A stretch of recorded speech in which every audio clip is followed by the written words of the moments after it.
বিগত ২ বছরের মধ্যে গত এপ্রিল মাসে সড়ক দুর্ঘটনায় সর্বনিম্ন প্রাণহানির ঘটনা ঘটেছে সিলেট বিভাগে। এপ্রিল মাসে সিলেট বিভাগে সড়ক দুর্ঘটনায় ১৫ জনের প্রাণহানি হয়েছে। এর মধ্যে ৫ জন ছিলেন মোটরসাইকেল চালক ও আরোহী। সোমবার ৪ মে নিরাপদ সড়ক চাই সিলেট বিভাগীয় কমিটির এক প্রতিবেদনে এসব তথ্য প্রকাশ করা হয়েছে। প্রতিবেদনে উল্লেখ করা হয়, এপ্রিল মাসে সিলেট বিভাগে ১৯টি সড়ক দুর্ঘটনায় ১৫ জন নিহত ও ৫৮ জন আহত হয়েছেন। বিভাগের মধ্যে সিলেট জেলায় ৯টি দুর্ঘটনায় ৫ জন নিহত ও ৫৩ জন আহত হয়েছেন। সুনামগঞ্জ জেলায় ৩টি দুর্ঘটনায় ৩ জন নিহত ও ২ জন আহত হয়েছেন। মৌলভীবাজারে ৪টি দুর্ঘটনায় ৪ জন নিহত ও ২ জন আহত হয়েছেন এবং হবিগঞ্জ জেলায় ৩টি দুর্ঘটনায় ৩ জন নিহত ও ১ জন আহত হয়েছেন।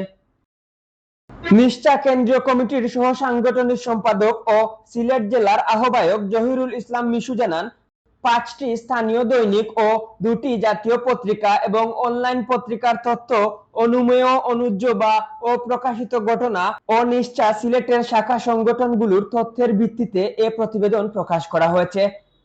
গত মার্চ মাসে সিলেট বিভাগে ২৯টি সড়ক দুর্ঘটনায় ৩২ জন নিহত ও ৪৪ জন আহত হয়েছিলেন।